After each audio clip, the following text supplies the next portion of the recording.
Right, okay, Kai, please can you introduce yourself, just say your name and say what it is that you do. Okay, yeah, my name's Kai Riviere. I'm a 54-year-old BMX racer, UK BMX racer, hail from the southeast of England. Superb. Okay, now, not a lot of people actually know what BMX racing is, and if you could just go over that, explain a little about how you got into it and what it entails, please. Yeah, sure. Well, the BMX racing, anyone really over the age of about 30 will be familiar with BMX bikes. They probably had one themselves when they were a kid. Starting off with the Rally Grifter. That was a rock solid. Yeah, exactly. And the chopper, and you had the variations of the chippy and the budgie, etc. But around 1979, 1980, we were introduced to BMX in this country, which was imported from America. And at the time, it was all a brand new craze, so to speak. Lots of kids wanted a BMX, but their parents were reluctant to get them one because, like I say, they thought it would be a craze. So we basically had to modify our existing bikes, like our grifters, etc. And in 1980, the first organised race, was held by Halfords, which is now a car company, car accessories sales. Sorry, Kai, your voice was really that's okay. To me. Okay, go ahead. Let me know again. Right, go for it. You okay? Yeah, okay. So, about 1980 was the first race in the country, which was hosted by Halfords, the car accessory company, and that was in Redditch. It was a roaring success, and basically, a lot happened from 1980 to today, but as you may or may not know, that it's an Olympic sport now. So it developed from just kids customising their existing bikes to what it is today, which it will feature in the 2020 Olympic year. Oh, superb. And this has happened with quite a few sports, in fact. I think they're talking about making skateboard an Olympic event as well. I'm not sure if it actually has been accepted. I think it has. Because someone tells me that your voice is making that gurgling noise. I'm just wondering if it's still there. If anyone can let me know if his voice has improved, because I've turned it down and it sounds clear to me now. Okay, so yeah, BMXing, you just told us a little bit of the history. I remember it well. In fact, in the 70s, late 70s, I think, or mid 70s when the BMXs, or late 70s when they came to the UK, was it, Kai, or the 80s? It was early 80s. I think the first bike came out 79, 80, okay. And the first race, the first actual BMX race in the country was, I do believe, August 1980. Thanks. And they were quite odd to us, those bikes, when they came out, because we were quite used to riding, normal two-wheeler bike with a big wheel. And as you said, the Grifter came out, but that wasn't really considered, well, it was a rugged bike, but it wasn't considered a sports bike. I mean, that bike weighed a ton. It was solid. No, and it's, they've maintained that form, I guess. And is there any actual reason behind the form of those bikes? Because they're quite small. Which you're talking about the BMX bike now? Yeah. Yeah. Well, of course, the bike itself is really designed to emulate a motocross bike, which was, we would know them as scramblers. That's right. You take them over the dump and thrash the hell out of them, basically. So as we were children, young kids, back then we would take our grifters, which, like you say, was never intended to be a BMX style bike. It was just more of a. You the rich kids. Yeah. Oh no. Yeah. Maybe we stole. Maybe I stole one. And we'll come on to a bit of your childhood in a while, anyway. Sorry. Carry on. Yeah, that bike was never intended to be a big BMX bike. It was just a rugged street bike for the heavy-handed kids. But the actual bike itself and its size is more conducive to being able to control the bike at very high speeds. I always wondered. Yeah, so a low centre of gravity. It's more like so that you're in control of the bike rather than the bike's in control of you. And the actual BMXs that you race on, they're larger than the BMXs from the 80s, aren't they? Yeah, well, the bikes themselves have actually developed, and yes, you're correct. They are larger, only slightly though. But the bikes in the very, very early years were literally, I'd say, if we had to, well, we were 14 and 15 at the time, so yeah, they've got slightly bigger, but when I say slightly bigger, we're talking about a couple of inches, maybe 3 inches in length, total like wheelbase length, and not much taller. So to the average person who probably didn't have a BMX when they was a child, to look at myself as 6'1" on what you would class as a kiddie's bike does look kind of odd. Okay, gotcha. I know you made a comment about this in a recent show about how, with a closed mind, I always used to think it was quite an oddity when I used to see a grown man on a bike. So I always viewed them as kids' bikes, and unknown to me, this guy was probably a racer practicing or getting to the race course, and I'd see this 6'2" guy on this really tiny bike, which was quite a sight to see. Now, what I'm going to do, Kai, here is I'm going to play a little video of you in an actual race. And then we're going to go back talking about age and a little more on your progress as a BMX racer and a little about life as well. Okay. Yeah, great, lovely. So let's do this. Technically, everything's set up here for a fantastic performance. Let's go. Kai Riviere! Gate number 2 for Team 365, Rob Pitts. Gate number 3 for Team Pro, Phil Weir. Gate 4 for Race Day Video, Kev Carlin. Gate number 5, Team 365, Mark Marden. Gate number 6, a man who needs no introduction whatsoever, so I'm not going to give him one. It's Brian Hill. Gate number 7. Former All-Star rider here at Hurston, now on the cruiser, Steve Earle. And outside in gate number 8, representing Mick Preston BMX Club, Lee Stark. The cruiser final now on the track, Lewis Norway, Williams in there as well, and so is Carlin. And he's bringing out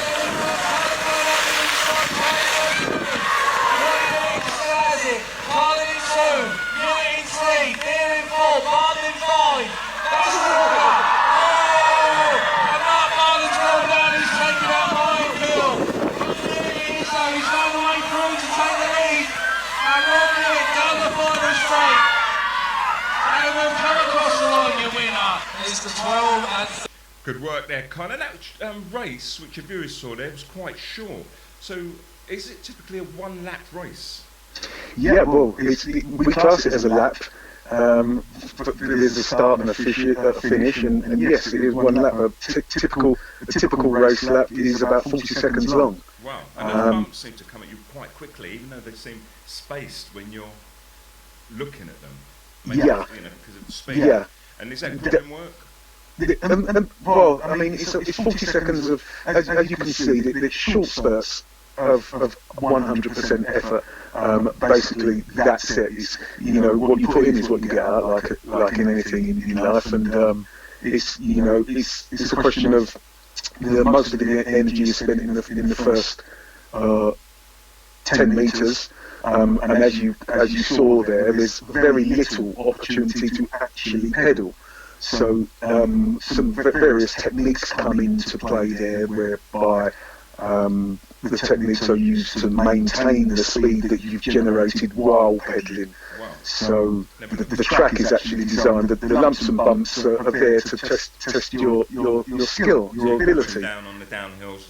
And, That's it, yeah, you've got it. Only to be thwarted by the uphill on the next one, or is that an advantage? No, well, it depends how you what you do before influences what happens after, basically. So you can use the what we call the up face to generate some down force as you go through the what we call rollers. you would call them jumps, but we would call them rollers. Jumps to the uninitiated. Okay, Yeah. right, Kai, thanks for that. What I'm going to do now, I'm going to take you right back. We're going to talk about being kids, being young, and all the excitement and fun we had. Yeah. Now, I've managed to procure some pictures of you, and you don't have video, so you won't be able to see them.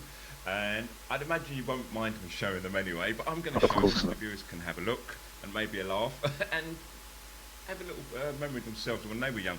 So the first image that I'm going to show, and you know these images, is of you with a class of schoolboys. Now, when I first saw this image, knowing you as a sportsman, as I've always known you, you had trials for West Ham Football Club, you were a boxer, you were a 40, 54-year-old BMX racer. I've always known you as this really healthy man and a sportster. So I actually chose the wrong kid in this photo. So could you just tell us which kid you are? You know the photo where you've got your tops on, football kit, and tell us a little about that image, if you can, and a little about that time in your life. Make it quite brief, please. Yeah. That image, I'm the second from the left and the back row, the one with the moose. Let's put it that way. And that was our football photograph, of which I'm very, very proud of. I mean, I was, as you can see, I was a bit of a chunky butt guy there, and in fact, there I weighed more then than I do now. But like you say, I was always into my sports, and even though the weight held me back, I just wanted to do things. I was just a normal kid. Like adversity, and I don't mean adversity in the true sense where people say, well, it's still adversity, because once you push through any barrier in life, when odds are supposed to be against you, then it's a massive hurdle to have overcome and turns you into a new person. And to have achieved that as a child, then I can see why you maintained your personality as a person who doesn't give up. It was. I mean, it was hard, and at that age, I think I was about 11 there. No, that would have been the junior school, so I was under 11. Maybe 1973, 1974. I know you're younger than me, so 1975, 76. I was probably about 9 or 10 then. Okay. It was adverse. It was because I was, first of all, I was growing up in the East End in the 70s. So to be a black person was testing. Let's put challenging. Yes. And then not only that, I was the fat black kid. Sorry to laugh. I mean, these are memories from the past, but it couldn't have been fun. Yeah, and it was difficult, and much as it is today, I just had to be. Being good enough wasn't good enough.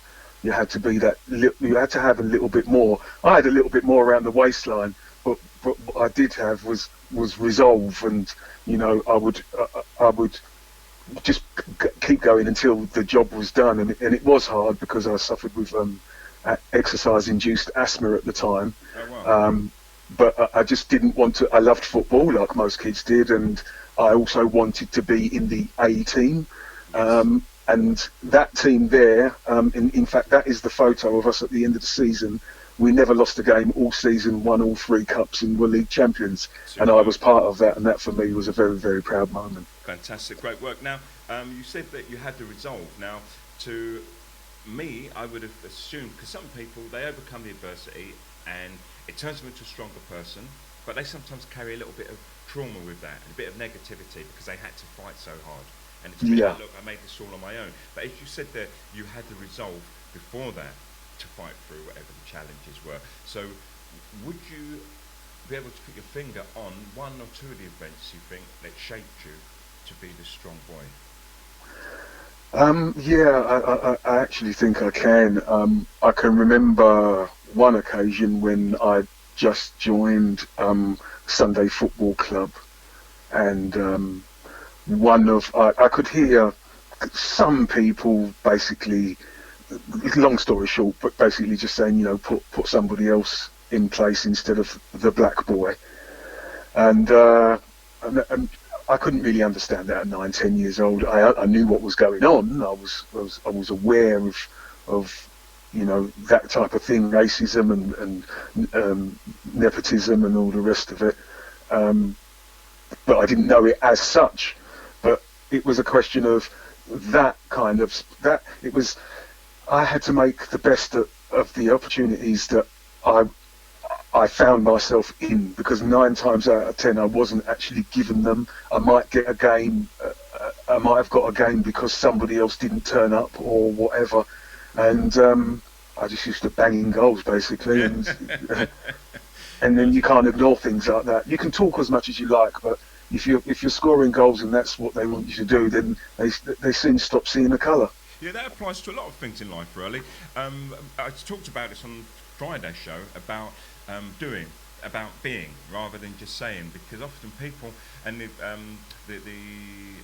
way that I described it was to say that it's very easy to create in your head. You can make a 100-piece orchestra in your head. You could be a leader. You could make a band, a 4- or 5-piece band was the analogy I used, but you can't actually play the instruments. So a lot of people talk like armchair footballers who sit there and don't understand that the guy that they're berating, who's playing for a first division football club, is that much better than so many other young men who aspire to be in that position, and that's why he's there. And if he has a bad day, then they dislike him, and they sit there telling him how, shouting at the television how this guy could have played better and what he should do to play better, yet they can't deliver that themselves. And that leads me also to a memory that you shared with me once about your transfer for West Ham. So you obviously were a footballer of a very high skill level and continue to pursue that. So briefly tell us what happened and when you started at West Ham. Well, what basically happened there was the process of school football. You start, at school, then you play for a Sunday club, and that might be, and then when you're playing for the Sunday club, you might get scouted or whatever. But our particular school, which was Langdon School, had quite which was very close to the West Ham ground actually, and at the time there was over 1,000 pupils in that school.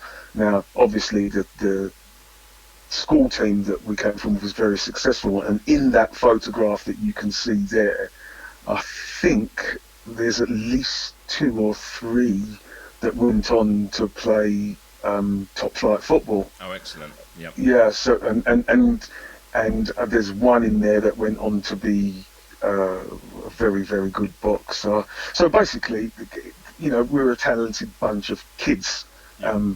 Let me just interject there, because as kids, we had this ability to take in everything.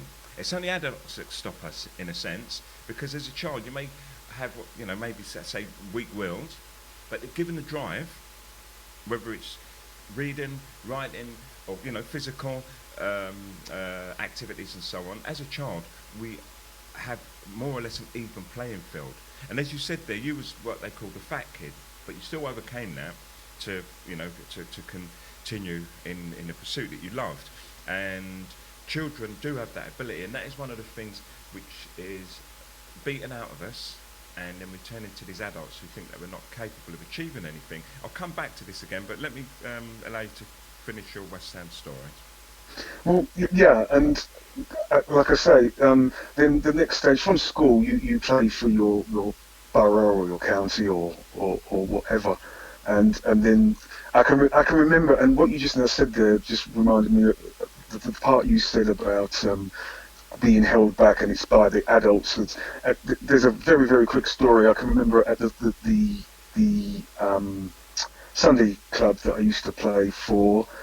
We used to have your annual awards at the end of the season, and all through the season, like I said, I got the odd game that if someone didn't turn up or whatever, and like I say, I was very, very big.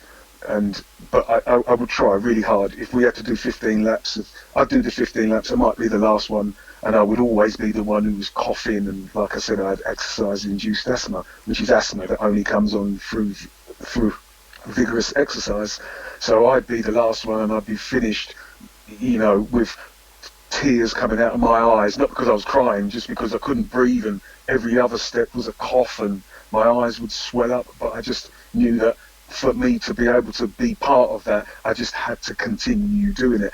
anyway, at the end of at the awards at the end of the year, I think it was for most improved player, and that as I was reading out the giving the person a send up, everybody all the other kids were turning to me and patting me on the back and saying, "Well done, Revy," blah blah blah, this, that, and the other. Then they called out somebody else's name, and like everybody else was kind of shocked.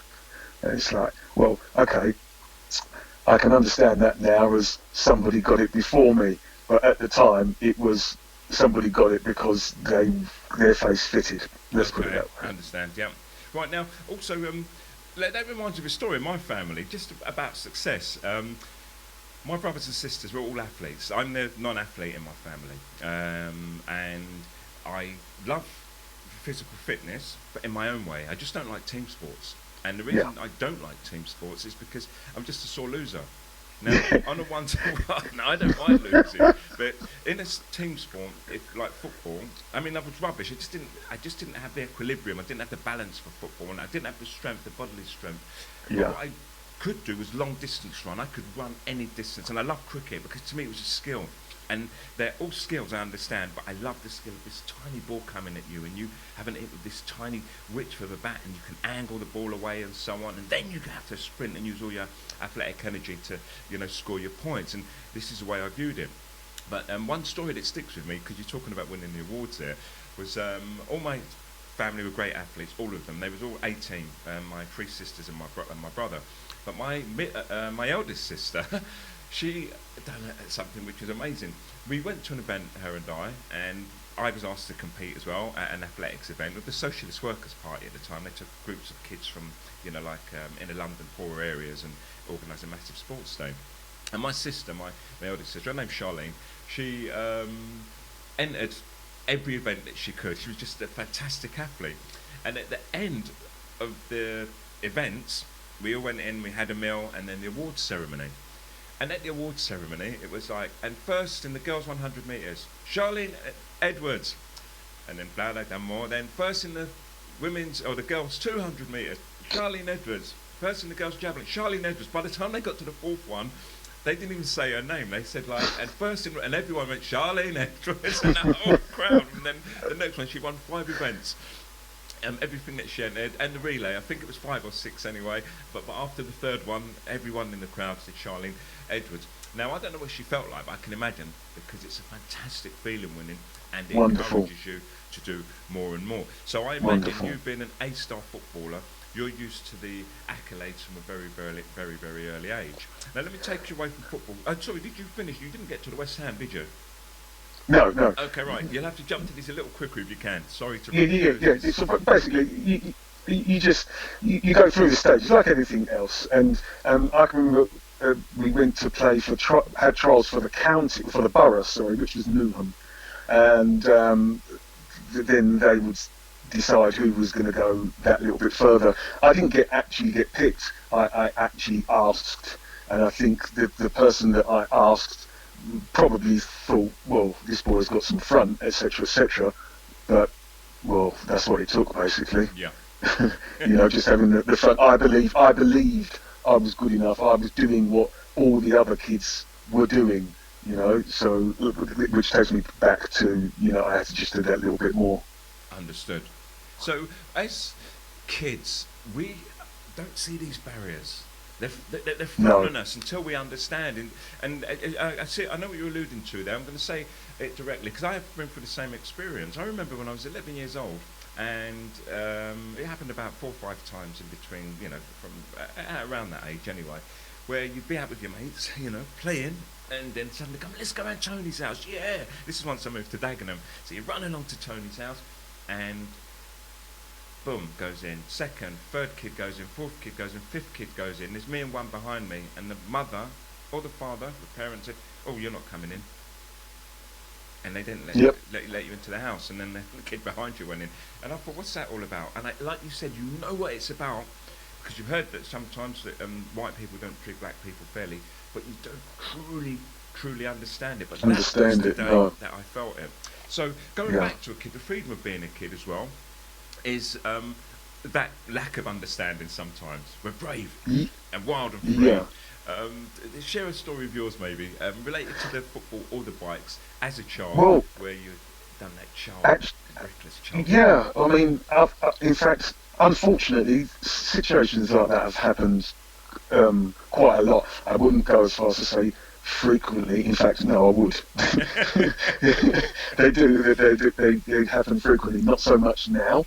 But when I was a kid, one that sticks out in my head most, which isn't related to any sport, was as kids, you roam the streets together. You haven't got a great deal to do. We didn't have Nintendo and PS4, etc., etc. then, so it was just go outside and play, make your own. As long as you don't get caught doing stupidness, then go and amuse yourself. And I can remember one particular girl that used to, I won't mention her name because one, I can't remember it, and two, yeah, but she got called in by her parents, and for the rest of the little group we used to hang around with, which was about 10 to 12, depending on who could get out in the evening, we would all joke and laugh about who got called in, as it did, blah blah blah, little baby, mummy called him in, etc., etc. But this particular girl, she got called in, so we all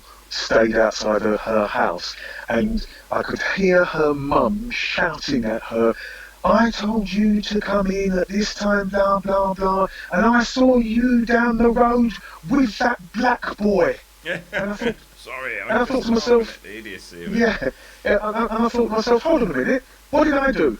And there's another 10 of us here. Why have you mentioned me? I didn't make her stay out.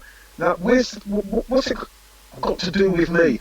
And obviously makes you think. Yeah. Makes you think, like, what did I do?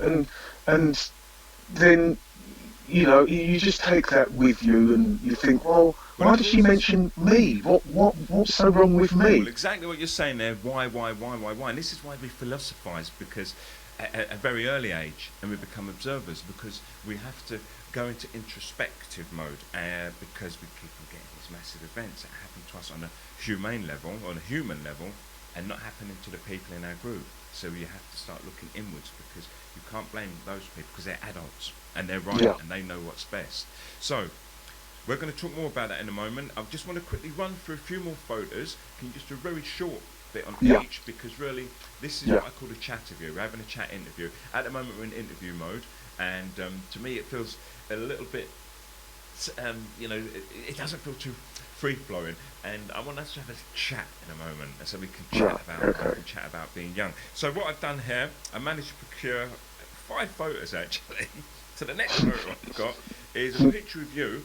It's sitting in front of metal railings on a BMX with maybe you're looking to your right, talking to somebody. Where is that, and what's happening? That is in Dijon, in France, and that was a European race, and that was, if you see the other riders with the same shirt on that I've got on, they would be my teammates of different age groups, and I think the one on the left, as you look at the photograph, blonde hair, I believe. Blonde hair, that's it. Has he got what we would call mag wheels? 5-spoke really wheels. Make them out, because I haven't got a full screen image. It's to my left. Yeah, but he's blonde. Now, he would have been a teammate. His name was Craig Schofield, who went on to become world champion. I think he was our country's first world champion. Then the other side of him, or it might be, there's another guy, John Lee, another teammate. And the irony of that is all those years ago, that would have been, I think, 83 maybe, 83, 84, is all of the people in that photograph have their own, have children now. Some of them are racing, so there's second generation BMXers. But one particular guy who's in the white top, I think he might be in the middle with number 1, or might have number 2 on his plate. That guy, his name's Andy Ruffles. So anybody that knows anything about BMX will know in this country, Andy Russell was the pin-up poster boy for BMX, you know, on all the Kellogg's. The name sounds familiar to me. Yeah, Said it, well, it's familiar because he was the co-founder, one of the founder members of the Mobo Awards. Oh, maybe from later on in life then. Wow. And where's he from? He's now runs a company. What does he do? I can't remember the name. It's left me. But basically, he deals with productions in Miami. I think he lives in Miami. Oh, yeah, of course. So he's doing well for himself. Okay, so moving on. I've got that picture up. Now I've got a picture, and you're going to have to forgive me for this one, Kai. But I think it's important. I want you to talk with the next picture. Well, I'm going to put it up right now. And I can only guess it's the 80s. One, because of your age, and because of the colour of the clothes. You've got sunglasses on, and pastel blue and green jacket, which was, and to me, it looks a little funny now, but it looks like it was one of those really expensive cool jackets of its day. So the 1980s were a fantastic time, and I don't think they were fantastic because of that decade. People say the 60s were the best of 70s and 80s. It's because we were 18. Yeah. I was 16 in 1980.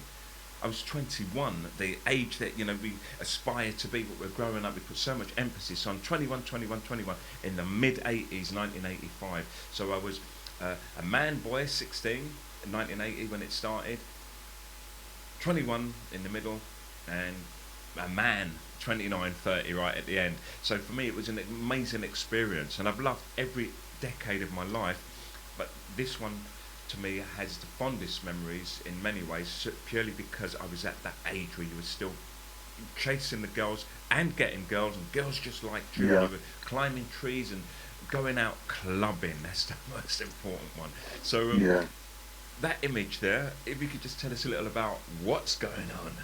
Well, actually, that image there is it's quite funny, actually, because as you saw in the earlier football one, I was quite a chubby lad.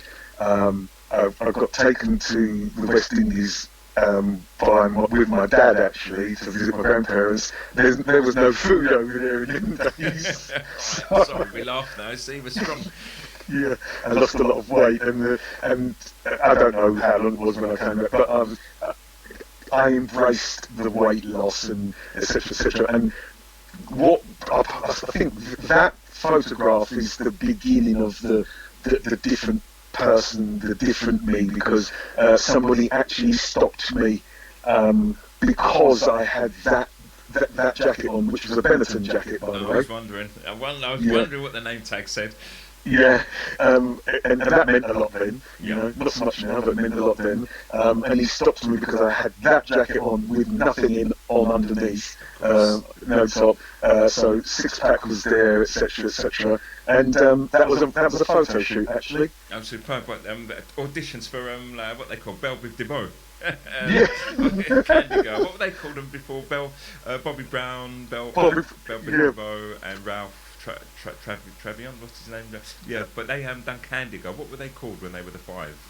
Oh, I can't remember. Okay, right, it's gone. Oh, New Edition. New Edition, yeah. I love that record. When it came out, it just blew me away. You know, I was maybe 18, 17 at the time, and it was just a new groove. And British, we used to listen to jazz funk at the time. And jazz funk was cool, you could dance to it. There was some records that had a little bit of speed to them, but when I listened back to jazz funk, it was slow. You know, it had a groove to it, you could move. Yeah. And then suddenly this tune came over, and it was a pop tune, but it just had a flow. It was like American R&B, and it set them guys off. I mean, it got famous worldwide, and then they split up. Ralph, I forget how to pronounce his name, Trevisan. He went up and done his own thing, and he got into that, you know, the good-looking, sexy ladies, man. Bobby Brown, he was like, almost like what you could say, like Robbie Williams did. He set off, and he was quite talented and multi-talented, and then the other three, they formed a trio, and all of them had great success. So that's that picture and a little bit about it. So I'm just going to take you back to the racetrack now, because I want to cap this as soon as I can your history from biking, a little bit about the 80s and your school. And in this picture, I've got a picture of you where you're just looking into the distance with this massive smile in your face, bald as usual. I'm going to ask you about your baldness here also. Yeah, I don't think you know the picture I'm talking about. I'm trying to picture it. To the distance, it looks like you're at the racetrack.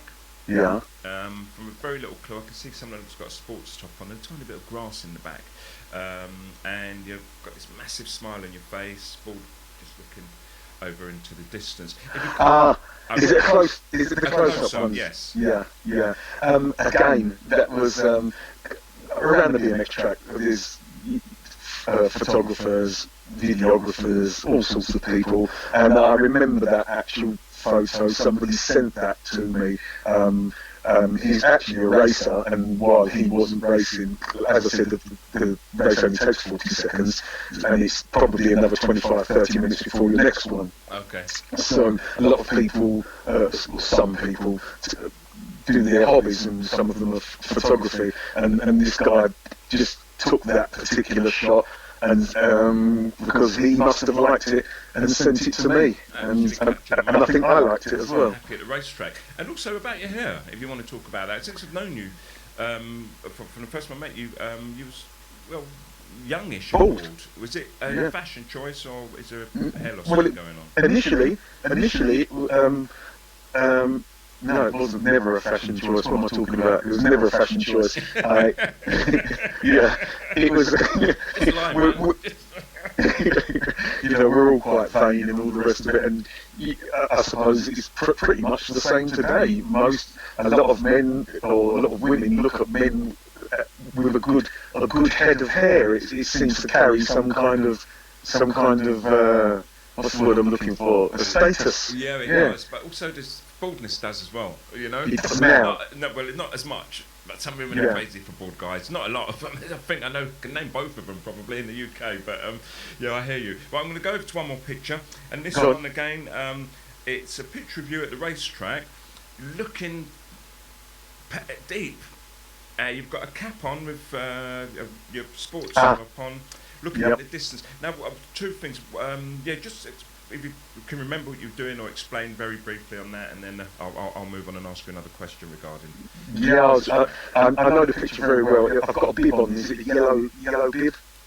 Well, whatever the technical term is, you've got a yellow thing on, yes. Yeah, bib. Yeah, and I remember that very, very well. Actually, that was prior to a race that I had one of my riders in, because I used to run a BMX team as well as and I'm now a coach. And that particular picture was taken while I was ruminating. I love that word. I've taught that word to somebody. I could have used it. I was thinking for a word there. That look on your face, but it's a special word. So ruminating works. Yeah. I was ruminating about the up and coming race of a rider that I'd been coaching, and everything was going well, and blah blah blah, and I was just thinking, what is there anything else we can do, and all the rest of it, and I was in my own head there, and it turned out he did. He made his first ever national win on that day. Okay, and superb. Now, I want you to sum something up for me here. Be brief, please. You obviously spent a portion of your life on the track. Now you're an older man, you're still racing, and I imagine someone that you's giving something back also. So, could you just let us know what your role is these days at the track within the BMX racing world? Within the BMX racing world, I suppose I'm still known as a racer because I still race. But as far as giving back, all I've always wanted to do, I can go back to remembering that when I started, the sport was absolutely brand new. Myself and those that entered the sport in 1980, we were the pioneers of the sport today. What's going on in the Olympics today was the result of the parents that set up what they did and the kids that raced it. End of story. That's basically it. So for me now, I think we never had no coaches. We didn't know what to do. We just went from one end of the track to the other as quick as possible, probably very, very slowly, because we just didn't have any technique.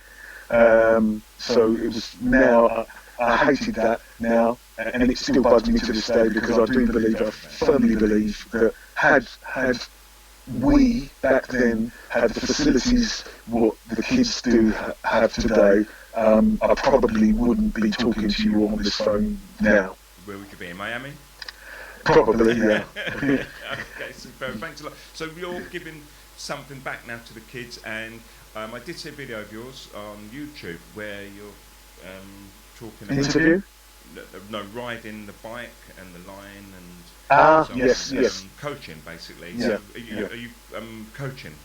Yes. Yeah, I coach now at clubs, and sometimes at my own club, which is TNT, Training Not Talking, out of Gravesend in South Clark, Kent. Training Not Talking, I like the name. Yeah, and we've got, experienced coaching staff and from back in that era, and we basically we love the sport. I can honestly say that those days there were the best days of my life. Superb. Well, your life's not over yet. Who knows? No, but it still is, because I have a love for it, and just being there, just seeing the kids develop, seeing them grow, and having and being able to contribute.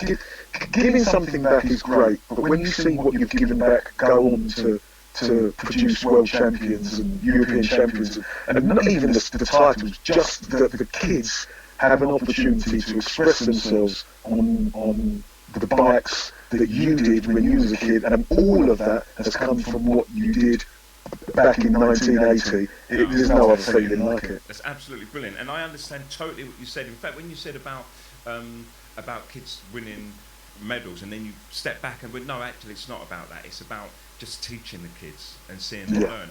I had exactly the same buzz, and I can identify with that, where I was teaching kids to box, and to see a child form from a little lack of self-control, just body functions and so on, to boxing sharply and precisely, even the leg movements and the strength gains that they get from it, and the fact that they start standing more upright and so on, and they have an ability and have 100% trust in you. It makes you work. That's what makes you work. You're very right there, Cedric. When a child comes to you, it doesn't matter what level they're at, whether they've got aptitude or they're actually useless.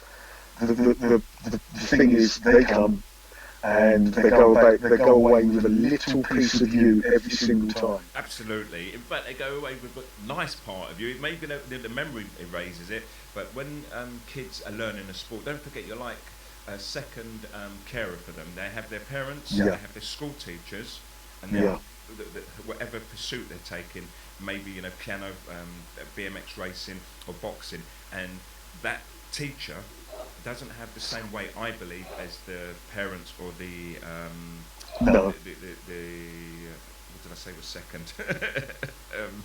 The school teacher, but it has a hell of a lot of weight. There's an adult that this person, that the children have been told that they've got to listen to, they've got to behave in front of, and so on. So they have that respect for you. Well, some of them do. There's some naughty kids in there, a bit hard to manage, but they are children at the end of the day. And you have to do the white lies to them, to coerce them. It's all for their benefit, and I don't think it's a bad lie, but you call them in, you play a little trick. Next when you've got this unruly kid doing some exercise or doing the sport which they thought they couldn't achieve, or even worse, and maybe you've experienced it, that kid who's really good, but they just don't want to do stuff. And you can see a talent there, It's so frustrating to see it all the time. Okay, so listen, Kai, thanks. I'm just going to do a quick break here, and it's going to be 7 seconds, and I'll get back to you. Hold tight, because I know you can't hear the sounds. Thanks very much. You've not heard of the OBG? Big people talk, man. You need to get involved. You might even catch a blessing. Right, by the way, that was the voice of Kai Riviere, what you just heard there. And he's done a lot of the jingles for me, which is nice. But today I'm talking to Kai Riviere, British BMX racer. multi-talented, and a man with a big heart. So now we're going to go out of interview mode, and we're just going to have a bit of a freestyle chat. I'll be referencing some of the things that we talked about also, Kai, and feel free to talk freely. I'm a fast mover. I'm going to keep on interjecting, so listen out for my voice as well. And let's talk. So I'll kick off by saying something that I started the show with. We're all going to grow old. It's inevitable. And the best years of our lives, for most of us, are our teenage years. Those are the ages when we're wild and free. Now, the things that happen in our life always have some kind of benefit, and they're pleasurable at any age. It's what you make of them. But the age, I think most people consider the golden years as when you're really free. You're too young to know when you're under 15, 16 maybe, and you're still totally, like, dependent on your parents, and that goes on for more years, especially in European countries.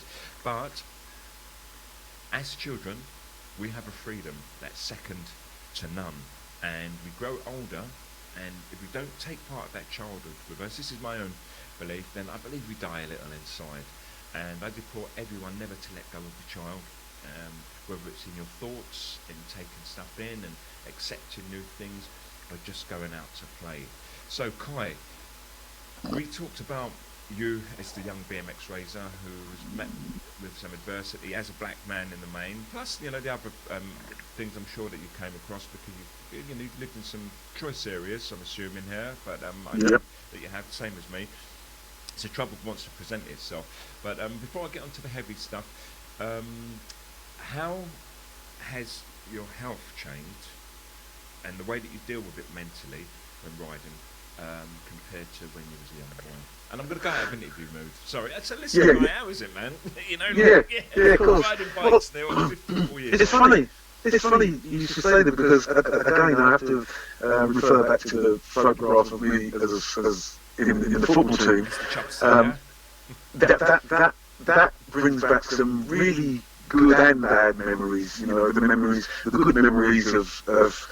As you can see, I think I was the tallest one out of the lot there. So even though I was the black boy that people wanted to say plenty about, they really didn't want to say it to me, and you can understand where I'm going with that.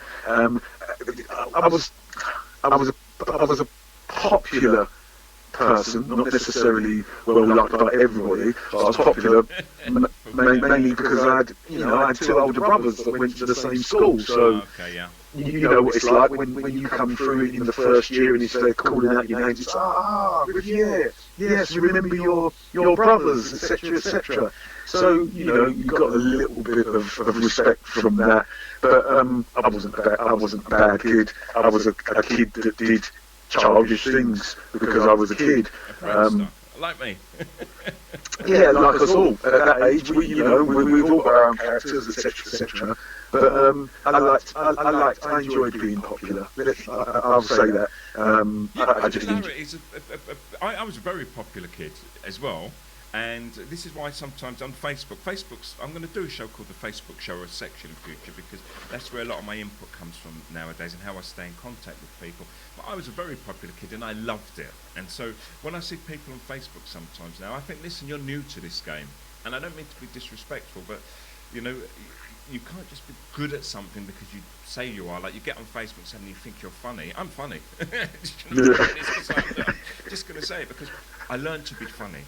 I was told I was funny as a kid. I was popular for being funny. I was popular for messing around. I was popular for, even when I was in Hackney and I was in a 60-70%, like non-white English school, I was still popular. I was always front and centre because I wanted to be. I was a clown, and I wasn't a strong clown when I was in like Hackney. I was a regular kid, but I was still a clown, and I had a wit about me and intelligence which I could use to be funny with. But I still wasn't to be messed with because I was just a whirling dervish of a fighter in them days. Well, I was told by my mum, never let anyone lay their hands on you. Go on. Yeah. That was. I mean, my father is quite. Ironically, my father was one of like most West Indian parents, is, you know, that old adage of, you know, if you can't hear, you feel. But, Yeah. but he was the one that instilled in us, you do not hit people unless it's to stop them from hitting you. Yeah. And I can remember someone once said to me once, they said to me like, "Oh, Riviere, you know, you can have a round, no one's going to mess with you," and all the rest of it. And I think I can remember in my entire school days, from junior school through all the way through secondary school, I think I had 2 scraps in my entire school years. And in that time, and with those 2 scraps, I just earned a reputation not to be messed with. And I think, Why did you go savage? no, and that's well, one of the fights was with a girl. You just thought, well. Oh, let me jump in there. My friend, this came in my head the other day. There was a school in Dalston called Dalston. It wasn't even in Dalston, actually. There was a school called Dalston Mount in Hackney. And what is the back end of Dalston, actually? It's in between Hackney and Dalston. And it's an all-girls school. And my friend, Phil Burdett, his name was, he comes from a family of brothers. They were all the toughest kids in my school. But he went to have a fight with a girl as well, and it was acceptable in kind of our day and our culture as well, to be honest. But you know, I've never seen a boy get beaten so badly. All of the girls jumped in and they took their shoes off and they beat him. He was bloody and wrecked. And she was a tough fighter. She was fighting one-on-one and winning, but I think when he pinned her against the car, all these other girls jumped in, and to see some savage girls from Dawson fighting a man, and a boy at the time, he must have, you know, we were like 12 or something, it's relative. Yeah. But it was a whole school of girls all pounding on this one boy. Well, I mean, like you say, I wouldn't say it was a reputation. It was just, I think it was a question of, people had seen me lose my temper and not necessarily damage anybody or whatever, but it was the threat of what could happen if you were to get in my way, because I was rolling. Last night, actually, yeah, it was the same thing for me. I had a fight with the best fighter in my year, supposedly. It was him and and then another guy who's meant to be the best fighters. They were big as well, and I beat him so bad. I put a Hackney beating on the Dagenham boy, so I never had any other fights at school. I had fights before that, but same again. It was just like I was savage. And it was just like, we was in metalwork, and Richard, this guy, I won't say his surname, this was a long time ago, maybe it was like 11, 12, and he punched me in the face so hard, and to this day, this is what I say, if I can get punched in the face hard, I can be knocked out, but it hasn't happened yet, and I'll go forward and carry on punching. And this guy punched me in the face so hard, split my lip open and my nose, and I was holding a metal, we were making coat hangers at the time. I stepped back and then I threw it at him, and it almost ripped his ear off. well, you see, I'm the other way, Sid. You know, I don't like fighting. I honestly don't like fighting. Fighting scares me because since I was a child, I've always had a bad temper. That's what's got me in trouble is my temper. Okay. You know, it doesn't matter who's in front of me. It really does not matter. I know. And that was quite apparent as a child. Like, you know, I take some shit. I'm a black man. I've taken loads of shit. But it wouldn't matter. Sometimes, if a teacher went too far, he was getting cussed out. And I'm not talking about the swear words that you learn as a 13 or 14-year-old. I'm telling him about I'm going to be underneath his bed and I'll chop him up and post him to his parents and all the rest of it. Savage. At that age, and it wasn't. When I think about it now, it's like I'm actually quite lucky. I haven't got lots of pinholes in my arms and you know, and strap marks from straitjackets and stuff like that, because I would tell people some scary shit. Throwing at the mouth. You know what? This is I learned the strength of men when I was a schoolboy, and it kind of set me on a different path in life, because I was unruly in my French class and I was messing about and I was engaged, I was front and centre, so if I'd done something, the whole class kind of joined in. And I think you may have seen me, but I don't know if you've seen that with my character when we're together. I'm a leader. I've got a really easygoing personality, you know, kind of. Yeah. You know, but I always suggesting that we come and let's do this, let's play a game, or you know, let's do. Come and right, we've got to get here, and I lead and control people. Not the strongest, the toughest, but just a leader, and I'll lead people into good. But if I want to lead people into wrongdoing, it's easily done. So I'm being reckless in the class, and my teacher tie me up, and I stood up, oh no, and I started shouting at him, and it sounds like, you know, it's relative, it felt like I was a big man at the time, if I remember right. And anyway, he told me to sit down, I start throwing a fit, and everyone cheering me on, and you know what, he walks over, grabbed my puny little wrist, lifted me up off the floor and took me out of class. I felt so embarrassed, and when I say weak, I felt so like I'm weak, because in my head I was this raging Hulk, you know. I was, I don't do what you say. Next thing I know, this man, and he had just to this day big, strong French hands. He lifted me up and took me out of class, and I took a different path after that. It disciplined me. I was like, there's always a man better than the next man.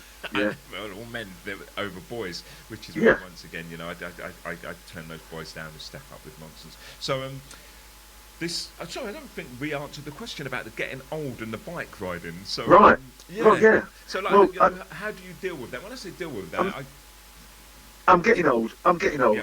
Everybody gets old. Yep. You know, you said that right at the beginning, and you can do what you can be stupid enough to try and stop that from happening, but it's never going to happen. Go ahead. But I don't consider that I'm old. I am what I am. I do what I want to do. Now, the things that I choose to do, I'm still able to do. Yes. And when the point comes that I either don't want to do it anymore because I've lost interest, or I'm physically unable to do, I shall choose something else to occupy my time. Fantastic outlook that is, because I do the same, Kai. It's like, rather than saying I'm too old to do this, it's like, no, I'm doing this while I can, and because I can. But when I can't do it no more, I'll do something else. I don't break dance anymore. I can't. No, of course not. I can do the break bit, but I can't do the dancing. And it's the same for everything else. So like me, I stopped boxing now, in a sense. It's still in my head. Last year I was training still, and for the last it's been about a year now. I haven't even been out in the park, but I'm planning to go this summer, just for the exercise. I still want to fight sometimes. You must feel that, you know. You was a boxer yourself. I love. I mean, the boxing was a stage in my. I started boxing late. I started in my 30s, and that only came about from a friend who I used to work with. I worked in his family business, Rodney Eldridge. It was in his builder's yard, and at the time, Rodney was very good pals with Nigel Benn. So and well, I think he's been known to have a scrap or two. Yep. And Rod said to me one day, you know, come up the gym, have a go. And like I said earlier, I don't like fighting. It frightens me, because if ever I fight, I tend to take it too far. I hear you. But not intentionally though. That's what I'm saying to you. That's why it scares me, because there was one occasion whereby that happened, and it was almost as if I opened my eyes and like everybody was looking with their mouths hanging wide open, as if to say, "What the fuck have you done?"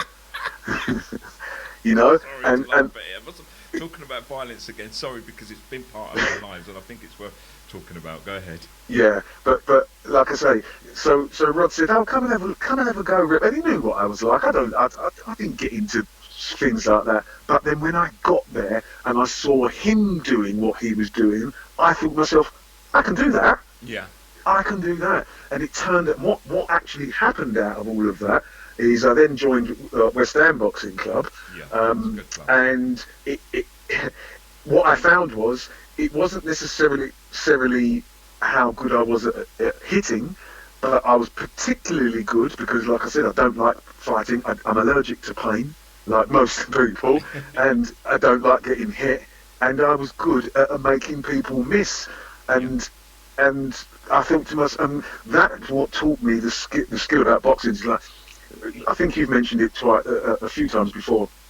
People with other sports, football's one of them. You know, they're all armchair coaches, and the same goes for boxing. It's like, you know, that fight was useless. Nobody got knocked out. Nobody got paralysed. Nobody. Go to watch boxing for the knockouts in the main. They go to watch boxing to see grotesque violence. Yeah, but my fear of getting hit is what awoke me to the fact that boxing is an art whereby you have to be as smart as you are agile, as you are fit, as you are quick thinking, as you are. Me too. I'm very intelligent like boxer, but I'm not strong. So you don't have to be though. No, You don't have to be. What I'm talking about here, okay, I know where you're going with that at that level. But what I mean is Yeah. to be a champion boxer. I You think still you don't. know what? I'd get up No. to a level because you know some guys. Okay, we don't agree on this. Let me say my point, and then you tell me yours. Okay? Yeah. So Yeah. what I say is, okay, I can box. I'm very smart. I've been in with some guys who are a lot bigger than me. Some guys who just, some stronger. But there's that guy, and I think you're one of them guys actually. When we were kids, he could do a wheelie on his bike because he had a really strong core. He could lift more stuff than all the other boys his weight and size. He could punch harder than all the other boys. And that happens in life. And some of those guys, they may not be the best boxers technically, but they're hard. Yeah. Do you know? And I'm not one of them guys. And I'm not saying all the top boxers are hard. They're the hardest. But I think, yes, they are. Fuck it. I've said it. Yeah. They're tough guys. There's nothing. They can take a beat as well as hand it out. They've all been like Mayweather, Pacquiao. They've fought each other, and at that level, you've got to be able to take as well as give. Now, I'm talking about professionals there. That's another thing. Yeah. But even me, amateur and so on, there's a certain level I get up to. Where I'm very smart. I can outpace people. But when that real tough guy comes in who can also box, I can't beat them. Right. Well, then I'll give my take on it. Now, the objective of boxing, which has been lost, is to score points, to hit your opponent in the scoring points places more times than they hit you. Yeah. Yes. Right. Okay. So we all know that power is nothing without control. Also. Absolutely. Okay. So now, if that big, powerful, strong man, he can bang and all the rest of it. If he's throwing punches, and they're good punches, but they're not landing. Yes. Yeah. Then he scores no points. I get that, and I'm not afraid actually. I must admit, like you said. Right. But if myself, the one who's afraid of getting hit, makes him continue missing for however long the bout is, 1 round, 5 rounds, 15, 100 rounds, it makes no difference. If he continues to miss me, and in the last second of the last round, I hit him in a scoring position, I've won. I like the philosophy, and I do think that I used to explain it to some of the younger guys who used to just come in and fight. I used to say, stay away. I've got the advantage of a really long reach as well. Yeah. So I step off and I move around, and I think if I'm as fit as the other guy, even if he is the hardest hitter and tough, I still beat them anyway. Yeah, but of course. What I'm trying to explain here is I think there's a level for... I think there's a level for everything. So I don't want to say, sometimes I'm sitting, I think, I could have been a champion, to be honest. Do you know what I mean? No. Getting those ribs, and I look again and go, no, actually, there's a level I know I get to, and then there's about the body and the toughness, which I know personally that I don't have. I'm not the kid who wheelies the bikes. I'm the kid who climb a tree the fastest, maybe, but I can't do the handstand press-ups. I know what you're saying. Yeah, it has to be all round. Nobody that's only good at one thing ever done anything. It has to be all round. It might be, you might be 50% all the way. 50%. Footwork, 50% punching power, 50% speed, 50% mental agility, etc., etc., etc., etc. And and somebody might be 90% power, but down on their footwork, but one of those links in the chain is always going to trip you up. It's no good you being able to punch if you can't get out of the way of the punches that are coming your way. Well, that's one of the things I saw a lot of young boxers who I was teaching and so on, that they see too much telly. They're like, to get that one punch in, they think, bang, do that, this shot, and and then they think it's all over. No, it keeps them coming at you, and for 3 minutes. And 3 minutes of boxing to me, I think is the hardest activity I've ever done in my life. I don't know how that equates to bike racing with you. No. Forget. When I can remember my first day in the gym. My first day in the gym, I remember it like it was yesterday. And like I say, I grew up around some one of the guys in the football team I told you went on to be a boxer. The others went on to play, high level football. I joined the gym, it's a famous gym. West Ham Boys Boxing Club is a very, very famous gym up there with your Reptons, etc., etc.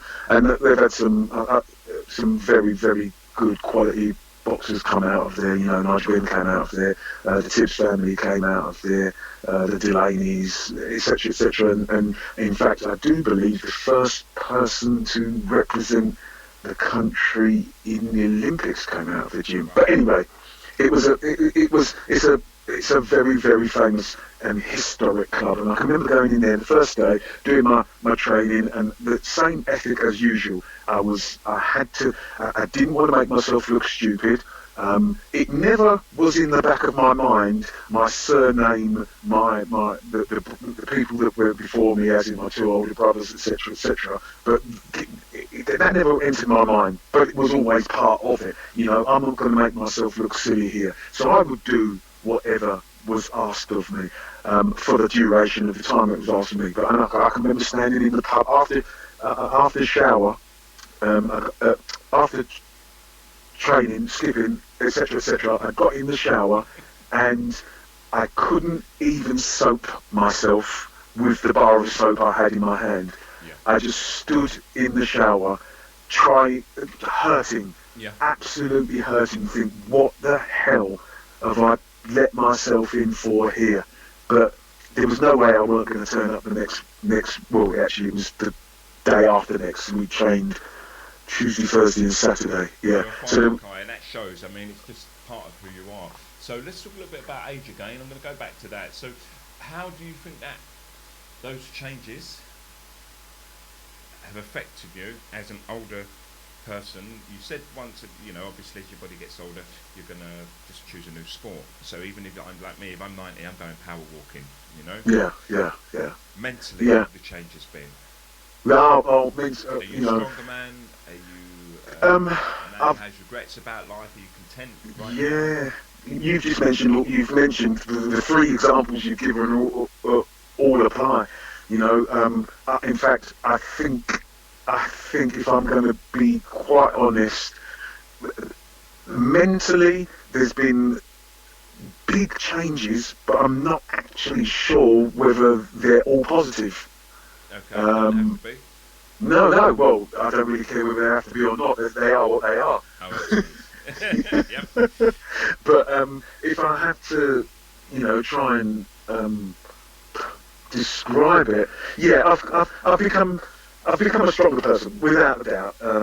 Because as you're getting older, you hopefully learn a lot more about stuff, and stuff means the way the world works, the way people work. You learn how to understand things that are happening. You learn about the mechanics of stuff, and becoming a coach has been part of that. You know, being able to have empathy. I think that's one of the main things. That's one of the things that takes learning in life as well. Exactly, so, and you can't buy that. You can't buy that. Yeah. You can't be taught empathy. You know, it's something that you can be influenced, and obviously we're all influenced by what goes on around us. We're all products of our environment. But I think if anything, I've learned about empathy as I've gone on, and I hope I won't stop learning about that. But it's one of the things in life which I go on again and again about, because people say to me sometimes, look, and I believe in this, look, it is what it is, and I get that. But at the same time, yes, there's a condition. There's a but. It's like, but I see people now buying empathy, how to be more emphatic, books. Yeah. There seems to be a really big growth in this. I'm doing a show about this soon, about the whole wellness thing that everyone's into. And rather than us thinking about each other in community and being well, it's become really introverted. It's all about the individual. Yeah. Now, if you go into a bookstore or like online, everything's about well-being, how to be a better person, but not in the true sense like they used to be, about being a better person by being good to everybody, being part of everybody, but about you. And they're telling people you can buy it. But what you just explained, that you can't buy that stuff. You can't. No. Journey, and it's a personal journey, but still involves other people. You can't. You can't put the clothes on, and I keep seeing, especially I keep having a go. I know there's other people, but the middle classes and the wealthy, the upper middle classes, they put on Indian. They put on not Indian, Thai fisherman's pants, a hemp, like jacket, Yeah. and burn incense, do yoga, Yeah. and then And they think, they're spiritual. Suddenly they're spiritual. And Yeah. I find it so annoying. And I shouldn't, in a way, because I don't put them down as an individual. It's about finding yourself. So they'll eventually find themselves. That's part of their journey. They have to do that.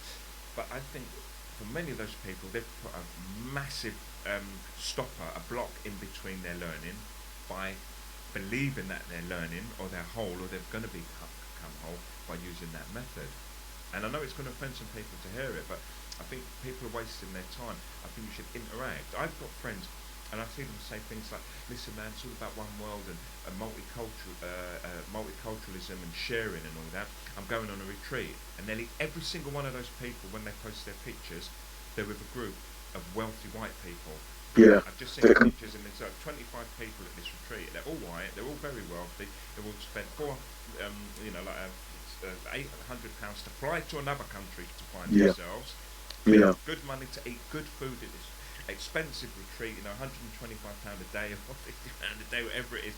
Yeah. They're going to find themselves and say, no, you're just spending your money and having a good time.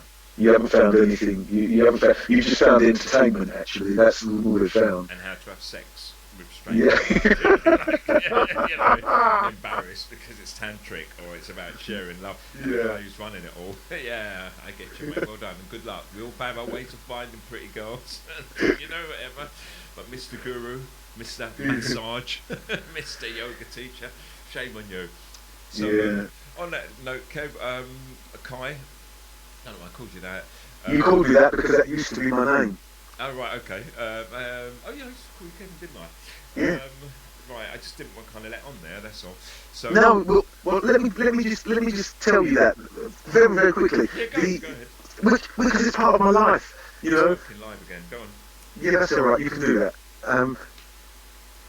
I was christened Kevin, and growing up, amongst the white kids that used to tease me, the only thing that was good about the name Kevin was Kevin Keegan and Kevin the Gerbil at the time. And I didn't really like the name. I wasn't a Kevin. It just wasn't me. Hello? Kev. Yeah, no, stop it. Stop.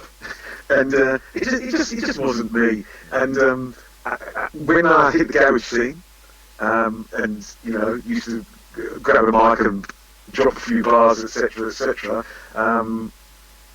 it dawned on me. There's no way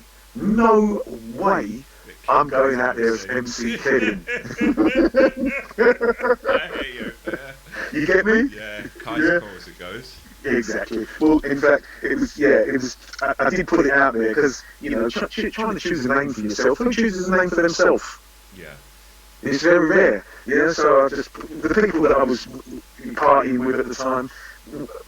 Someone said to me, "No, you're a Kai. You're a Kai." And I thought, well, there you go. That'll do. So you retain the K all the same. Kai. Yeah. I did. Yeah, but I thought I'll stick with Kai because at the weekends I can then become Kai Lee. Yeah, that's the beauty of having a name, actually. I've said that to people before. Don't change your name. Don't live under a nickname unless you're doing something. And attribute that name to that character. I was Funky the Bogeyman. I was Questions. I was Touche Turtle. All when I was like dancing. And a philosophical young man when we used to use bulletin boards before the internet. I used to call myself Questions, and I always used to communicate and ask people stuff. But I think when you get good at something, you deserve a nickname. If you're a wicked guitar player, call your name Slash. You know what I mean? If you're MC Kai. But people who attribute the names to themselves without having an ability, I always found it odd. And they insist you call them it. Yeah, I'm Tiger. Why? Why are you called Tiger? Who calls you Tiger? He calls himself Tiger. He lives under it, and it works for people. But I always find it a bit of an oddity, especially with people. Yeah, go ahead. I'm going to give you one quick story. I can remember standing in a car audio place when I was big into my car audio, and the guy came in. It was, and he said, "Oh yeah, is G Money about?" And I thought, G Money, mate, you're in Manor Park. if you had money, you wouldn't be living here. What does G Money drive? Do you know what I mean? He's got a Clio Turbo. Yeah, he ain't G Money. He's just G. He ain't G Money. Gotcha. I've disappeared. Sorry, on the video. I'm just going to try and fix that. So yeah, you do carry on. So as far as getting old, like you say, yes, of course, I'm getting old, and every day I'm getting older. I don't actually feel it. I don't feel it because, as you well know, I'm still riding. I'm still in the gym. I'm going to kind of bring the riding down because it's getting harder. Yes. To compete or stay at the level that I want to be at. I'm not a quitter. Never have been.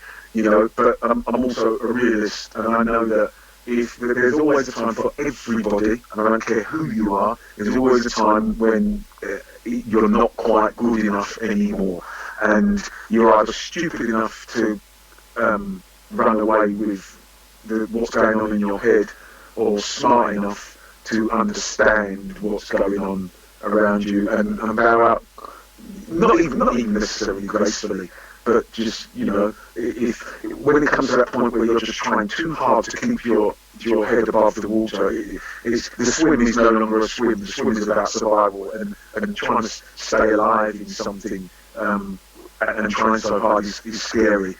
Fantastic, that's beautiful. And I've lost video contact. Luckily I had my emergency camera on, so I can still be seen. But that's beautiful, Kev. Kai, if I can end it on that one and leave people with that message, because I think that's very important. And on that note, I'm going to be abrupt and ask you to hang up. And thank you very much for coming in today and sharing a bit of your life with us. Ladies and gentlemen, that was Kai Riviere. Thank you very much. Thank you very much. Yeah, thank you very much, and thanks to the viewers. It was nice. Thanks. Cheers, Cedric. Take care. Bye. OBG.